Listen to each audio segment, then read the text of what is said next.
Yang pertama, ulama itu sering tertipu karena sibuk dengan ilmunya, lupa untuk mengarahkan dirinya agar taat pada Allah dan menjauh dari maksiat.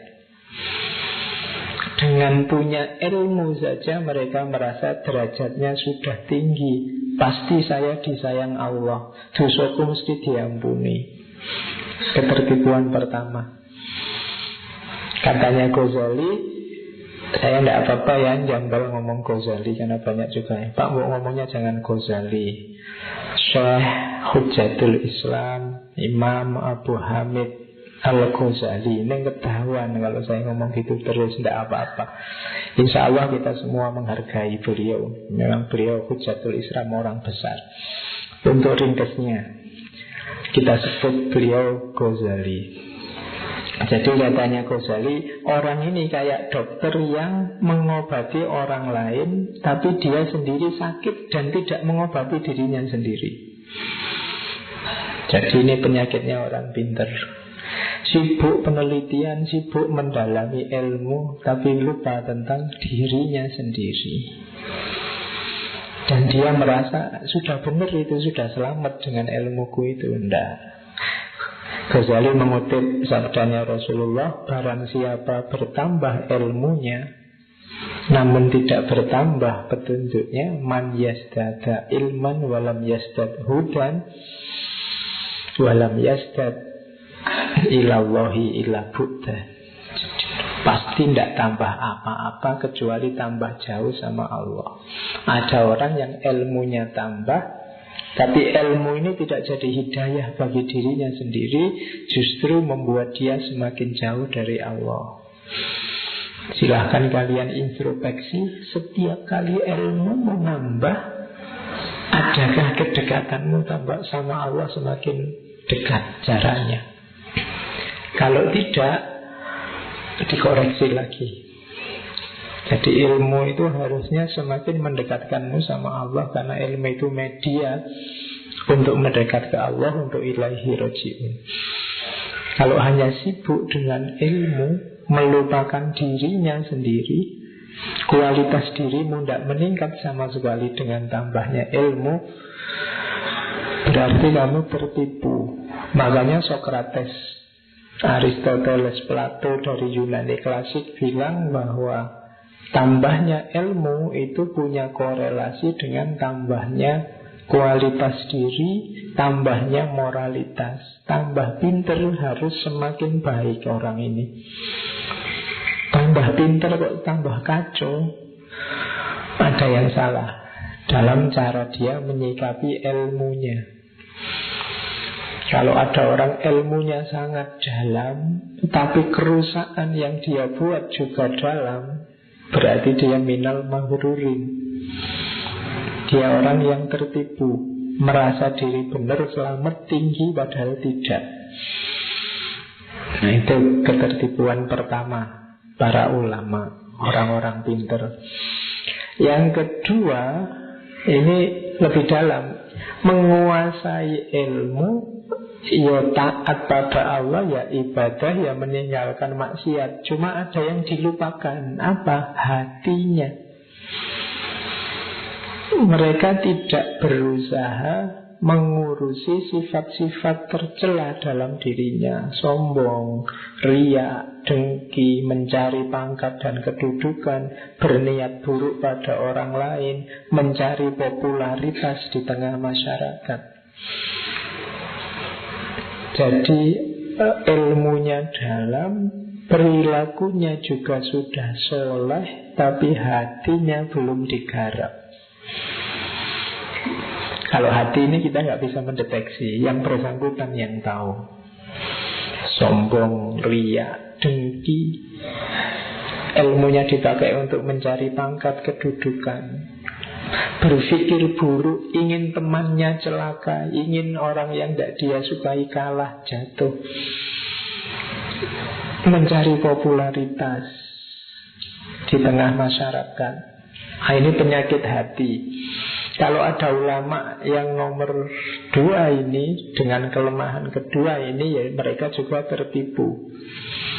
Ghazali memberi ilustrasi ini kayak orang sakit kudis.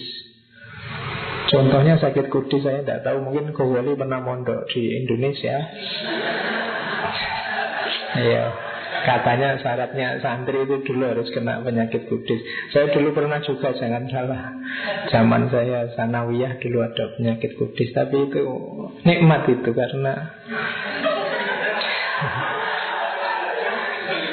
iya. Nah, kalau nggak ada apa-apa yang membuat hidup ini indah dan nikmat kan ngukur. Oke, katanya Ghazali, orang-orang jenis kedua ini kayak orang sakit kudis, ke dokter, sama dokter dikasih salep obat oles sama obat telan untuk diminum. Nah, cuma dia ini yang dipakai hanya yang oles saja, yang minumnya tidak dipakai, tidak ditelan. Jadi yang luar sembuh tapi akar penyakitnya yang di dalam tidak tuntas. Yang benar dia ulama luar biasa, menguasai ilmu, soleh, puasa, tahajud, tapi hatinya ketinggalan, nggak diurusi. Nah, ini orang-orang yang tertipu juga, katanya Ghazali. Nah, ini kita harus introspeksi lagi. Ternyata tidak cukup tadi kita menyembuhkan ketertipuan pertama, bisa jatuh ke sini kalau tidak hati-hati. Tertipu kedua. Ada tertipu lagi ketiga. Sudah beres semuanya tadi, yo ilmunya dalam, yo soleh, yo hatinya beres. Tapi masih sisa dikit, ini apa?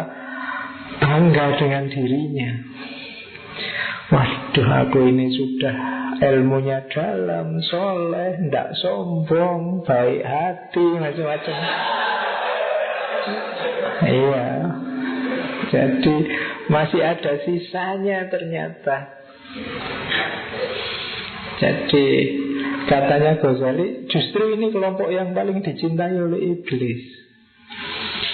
Jadi ilmunya dalam, merasa beres semua, dan menganggap dirinya sudah nggak sombong, tidak saya, tidak iri, tidak sombong sama siapapun. Tapi justru itu sebenarnya menunjukkan, ya, core of the core-nya sombong itu.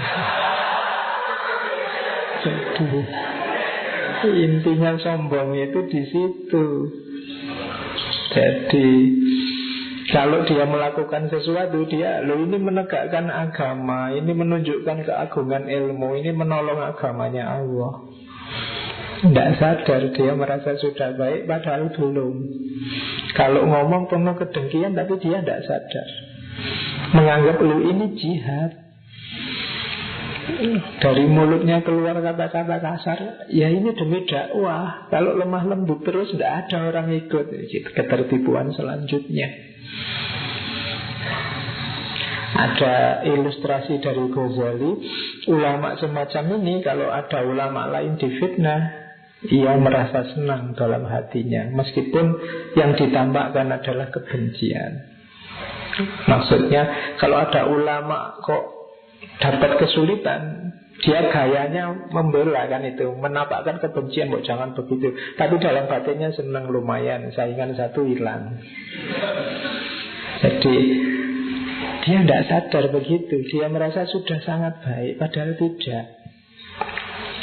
Ketika dia pamer ilmu, kalau ditanya, sampean ini jangan-jangan pamer ilmu, enggak, ini demi manfaat pada sesama. Ketika dia mendekat ke penguasa, kemudian diingatkan, enggak, tujuanku adalah memberi manfaat umat Islam dan menghindarkan mereka dari bahaya. Ketika kadang-kadang ngambil harta masyarakat, mereka bilang, ini untuk kesejahteraan umat. Dan mereka tetap merasa bahwa dirinya beres. Nah, ini ketertipuan selanjutnya dari para ulama. Ya, kalian ini kan calon ulama semua. Tidak usah dicari-cari ulamanya yang mana. Pokoknya ini bekal buat kalian untuk hati-hati. Karena ternyata penyakit hati itu halus, tidak kelihatan. Justru di kitabnya Ghazali ini yang paling disukai oleh iblis.